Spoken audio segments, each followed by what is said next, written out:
सर्वमंगल मांगल्ये शिवे सर्वार्थ सार्थिके शरण्ये अंबिके गौरी नारायणी नमस्तुते।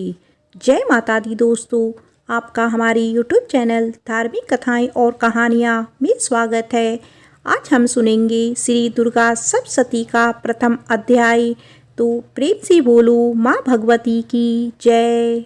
महर्षि मार्कंडेय बोले, सूर्य के पुत्र सावर्णी की उत्पत्ति की कथा विस्तार पूर्वक कहता हूँ, सुनो। सावर्णी महामाया की कृपा से जिस प्रकार मन्वंतर के स्वामी हुए, उसका भी हाल सुनो। पहले स्वारोचिस नामक राज्य था।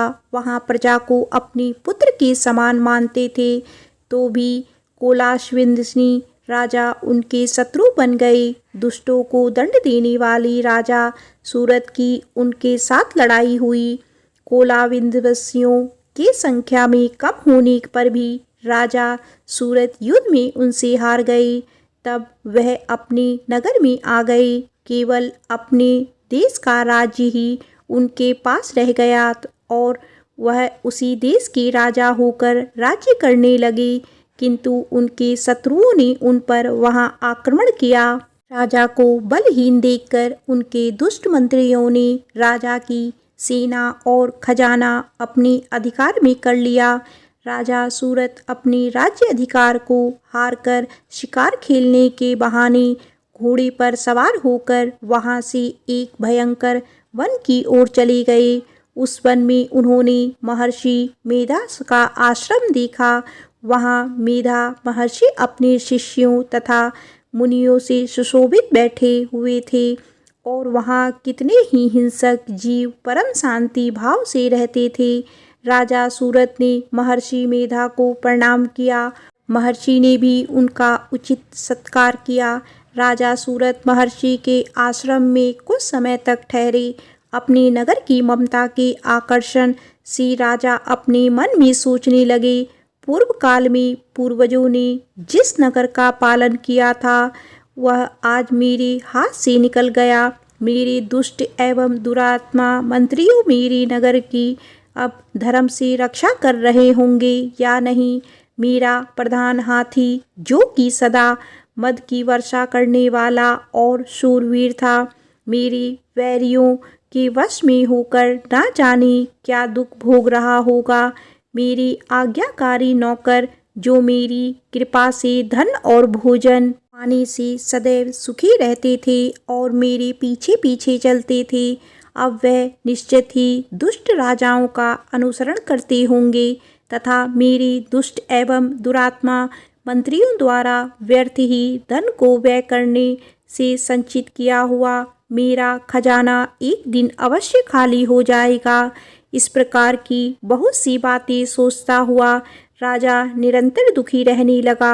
एक दिन राजा सूरत ने महर्षि मेधा के आश्रम के निकट एक वैश्या को देखा। राजा ने उससे पूछा, भाई तुम कौन हो? यहाँ तुम्हारे आने का क्या कारण है और तुम मुझे शोकग्रस्त अरमने से दिखाई देते हो, इसका क्या कारण है? राजा ने यह नम्र वचन सुन वैश्य ने महाराज सूरत को प्रणाम करके कहा। वैश्य बोला, राजन, मेरा नाम समाधि है। मैं धनियों के कुल में उत्पन्न एक वैश्य हूँ। मेरी दुष्ट स्त्री पुत्रादिकों ने लोभ से मेरा सब धन छीन लिया है और मुझे घर से निकाल दिया है। मैं इस तरह से दुखी होकर इस वन में चला आया हूँ और यहाँ रहता हूँ। मैं इस बात को भी नहीं जानता कि अब घर में इस समय सब कुशल है या नहीं। यहाँ मैं अपने परिवार का आचरण संबंधी कोई समाचार भी नहीं पा सकता कि वह घर में इस समय कुशलता पूर्वक हैं या नहीं। मैं अपने पुत्रों के संबंध में यह भी नहीं जानता कि वह सदाचारी हैं या दुराचारी में फंसे हुए हैं। राजा बोले, जिस धन के लोभी स्त्री पुत्रों ने तुम्हें घर से निकाल दिया है, फिर भी तुम्हारा चित्त उनसे क्यों प्रेम करता है? वैश्य ने कहा, मेरे विषय में आपका ऐसा कहना ठीक है, किंतु मेरा मन इतना कठोर नहीं है। यद्यपि उन्होंने धन के लोभ में पड़कर पितृ स्नेह को त्याग कर मुझे घर से निकाल दिया है, तो भी मेरे मन में उनके लिए कठोरता नहीं आती।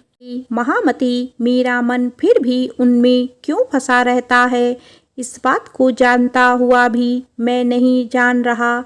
मेरा चित्त उनके लिए दुखी है। मैं उनके लिए लंबी लंबी सांसें ले रहा हूँ। उन लोगों में प्रेम नाम को नहीं है, फिर भी ऐसे निस्नेहियों के लिए मेरा हृदय कठोर नहीं होता। महर्षि मार्कंडेय जी ने कहा, हे ब्राह्मण, इसके पश्चात महाराज सूरत और वह वैश्य दोनों महर्षि मेधा के समीप गए और उनके साथ यथा योग्य न्याय संभाषण करके दोनों ने वार्ता आरंभ की। राजा बोले, हे भगवान, मैं आपसे एक बात पूछना चाहता हूँ, सो आप कृपया करके मुझे बताइए। मेरा मन अधीन नहीं है, इससे मैं बहुत दुखी हूँ।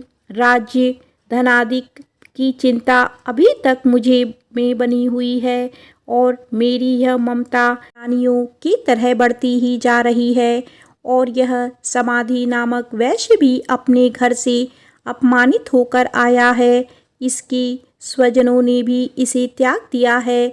स्वजनों से त्यागा हुआ भी यह उनके हार्दिक प्रेम रखता है। इस तरह हम दोनों ही दुखी हैं। हे महाभाग, उन लोगों के अवगुणों को देखकर भी हम दोनों के मन में उनके लिए ममता जनित आकर्षण उत्पन्न हो रहा है। हमारे ज्ञान रहते हुए भी ऐसा क्यों है? अज्ञानी मनुष्यों की तरह हम दोनों में यह मूर्खता क्यों है? महर्षि मेधा ने कहा, विषम मार्ग का ज्ञान सब जंतुओं को है। सबों के लिए विषय पृथक पृथक होते हैं। प्राणी दिन में नहीं देखते और कुछ रात को, परंतु कई जीव ऐसे हैं जो दिन और रात दोनों में देख सकते हैं। यह सत्य है कि मनुष्यों में ज्ञान प्रधान है, किंतु केवल मनुष्य ही ज्ञानी नहीं होता। पशु पक्षी आदि भी ज्ञान रखते हैं। जैसे यह पशु पक्षी ज्ञानी है, वैसे ही मनुष्यों का ज्ञान, और जो ज्ञान मनुष्यों में वैसे ही पशु पक्षियों में है, तथा अन्य बातें भी दोनों में एक जैसी पाई जाती हैं। होने पर भी इन पक्षियों की ओर देखो कि अपने भूख से पीड़ित बच्चों की चोंच में कितने प्रेम से अन्न के दाने डालते हैं। हे राजन, ऐसा ही प्रेम मनुष्यों में अपनी संतान के प्रति भी पाया जाता है। लोभ के कारण अपने उपकार का बदला पाने के लिए मनुष्य पुत्रों की इच्छा करते हैं और इस प्रकार मोह के गड्ढे में गिरा करते हैं। भगवान श्री हरि की जो माया है, उसी से यह संसार मोहित हो रहा है। इसमें आश्चर्य की कोई बात नहीं है, क्योंकि वह भगवान विष्णु की योग निद्रा है। यह माया ही तो है जिसके कारण संसार मोह में जकड़ा हुआ है। यही महामाया भगवती देवी ज्ञानियों के चित्त को बलपूर्वक खींचकर मोह में डाल देती है और उसी के द्वारा संपूर्ण जगत की उत्पत्ति होती है। भगवती देवी प्रसन्न होकर मनुष्य को मुक्ति प्रदान करती है। यही संसार के बंधन का कारण है तथा संपूर्ण ईश्वरों की भी स्वामिनी है। महाराज सूरत ने पूछा, भगवान, वह देवी कौन सी है जिसको आप महामाया कहते हैं? हे ब्राह्मण, वह कैसे उत्पन्न हुई और उसका कार्य क्या है? उसके चरित्र कौन कौन से हैं? प्रभु, जो उसका जैसा प्रभाव हो, जैसा स्वरूप हो, वह सब ही कृपा करके मुझसे कहिए, मैं आपसे सुनना चाहता हूँ। महर्षि मेधा बोले, राजन, वह देवी तो नित्य स्वरूपा है। उसके द्वारा यह संसार रचा गया है। तब भी उसकी उत्पत्ति अनेक प्रकार से होती है। वह सब आप मुझसे सुनो। वह देवताओं का कार्य सिद्ध करने के लिए प्रकट होती है। समय वह उत्पन्न हुई कहलाती है। संसार को जलमय करके जब भगवान विष्णु योग निद्रा का आश्रय लेकर शेष सैया पर सो रहे थे, तब मधुकैटभ नाम के दो असुर उनके कानों के मैल से प्रकट हुए और वह श्री ब्रह्मा जी को मारने के लिए तैयार हो गए। श्री ब्रह्मा जी ने जब उन दोनों को अपनी ओर आते देखा और यह भी देखा कि भगवान विष्णु योग निद्रा का आश्रय लेकर सो रहे हैं, तो वह उस समय श्री भगवान को जगाने के लिए उनके नेत्रों में निवास करने वाली योग निद्रा की स्तुति करने लगे। श्री ब्रह्मा जी ने कहा, हे देवी, तुम ही स्वाहा, तुम ही स्वधा और तुम ही षटकार हो। स्वर भी तुम्हारा ही स्वरूप है। तुम ही जीवन देने वाली सुधा हो। नित्य अक्षर प्रणव में अकार, उकार, मकार, इन तीनों में माताओं के रूप में तुम ही स्थित हो। इनके अतिरिक्त जो बिंदपथ अर्धमात्रा है, जिसका कि विशेष रूप से उच्चारण नहीं किया जाता है, हे देवी, वह भी तुम ही हो। हे देवी, संध्या, सावित्री तथा परम जननी तुम ही हो। तुम इस विश्व को धारण करने वाली हो। तुमने ही इस जगत की रचना की है और तुम ही इस जगत का पालन करने वाली हो। तुम ही कल्प के अंत में सबको भक्षण करने वाली हो। हे देवी, जगत की उत्पत्ति के समय तुम सृष्टि रूपा होती हो, पालन काल में स्थिर रूपा हो और कल्प के अंत में संहार रूप धारण कर लेती हो। तुम ही महाविद्या, महामाया, महामेधा, महारात्रि और मोहरात्रि हो। श्री ईश्वरी और बोध स्वरूपा बुद्धि भी तुम ही हो। लज्जा, पुष्टि, दृष्टि, शांति और क्षमा भी तुम ही हो। तुम खड्ग धारिणी, शूल धारिणी, घोर रूपा तथा गदा, चक्र, शंख और धनुष को धारण करने वाली हो। वाण, भ्रुशुंडी और परिघ यह भी तुम्हारे ही अस्त्र हैं। तुम सौम्य और सौम्यंतर ही हो। यही नहीं बल्कि जितनी भी सौम्य और सुंदर वस्तुएं इस संसार में हैं, उन सबसे बढ़कर सुंदर तुम हो।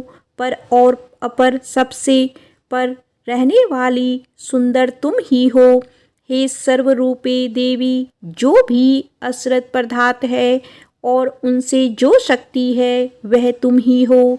ऐसी अवस्था में भला तुम्हारी स्तुति कौन कर सकता है। इस संसार की सृष्टि, पालन और संहार करने वाले जो भगवान हैं, उनको भी जब तुमने निद्रा के वशीभूत कर दिया है, तो फिर तुम्हारी स्तुति कौन कर सकता है। मुझे भगवान विष्णु तथा भगवान शंकर को शरीर धारण कराने वाली तुम ही हो। तुम्हारी स्तुति करने की शक्ति किसमें है। हे देवी, तुम तो अपने इस उदार प्रभाव के कारण ही प्रशंसनीय हो। मधु और कैटभ जो भयंकर असुर हैं, इन्हें मुँह में डाल दो और श्री हरि भगवान विष्णु को भी जल्दी जगा दो और उसमें इनको मार डालने की बुद्धि भी उत्पन्न कर दो। महर्षि मेधा बोले, हे राजन, जब श्री ब्रह्मा जी ने देवी से इस प्रकार स्तुति करके भगवान को जगाने तथा मधु और कैटभ को मारने के लिए कहा, तो वह भगवान श्री विष्णु के नेत्र, मुख, नासिका, बाहु, हृदय और वक्ष स्थल से निकल ब्रह्मा जी के सामने खड़ी हो गई। उनका ऐसा करना था कि भगवान श्री हरि तुरंत जाग उठे और दोनों असुरों को देखा, जो कि अत्यंत बलवान तथा पराक्रमी थे और मारे क्रोध के जिनके नेत्र लाल हो रहे थे और जो ब्रह्मा का वध करने के लिए तैयार थे। तब क्रुद्ध हो उन दोनों दुरात्मा असुरों के साथ भगवान श्री हरि पूरे 5 वर्ष तक लड़ते रहे। तो वह अत्यंत बलवान तथा पराक्रमी थे। दूसरी महामाया ने भी उन्हें मुंह में डाल रखा था। अतः वह श्री भगवान से कहने लगी, हम दोनों तुम्हारी वीरता से अत्यंत प्रसन्न हैं। तुम हमसे कोई वर मांगो। भगवान ने कहा, यदि तुम मुझ पर प्रसन्न हो तो अब तुम मेरे हाथों से मर जाओ। बस इतना सा ही वर मैं तुमसे मांगता हूँ। दूसरे वर से क्या प्रयोजन है। महर्षि मेधा बोली, इस तरह से जब वह धोखे में आ गए और अपने चारों ओर जल ही जल देखा तो भगवान श्री हरि से कहने लगे, जहाँ पर जल ना हो, सूखी जमीन हो, उसी जगह हमारा वध कीजिए। महर्षि मेधा कहते हैं, तथा अस्तु कहकर भगवान श्री हरि ने उन दोनों को अपनी जांघ पर लिटाकर उन दोनों के सिर काट डाले। इस तरह से यह देवी ब्रह्मा जी की स्तुति करने से प्रकट हुई थी। अब तुमसे उनके प्रभाव का वर्णन करता हूँ, सो सुनो। दुर्गा सप्तशती का प्रथम अध्याय समाप्त होता है। प्रेम से बोलो माँ भगवती की जय।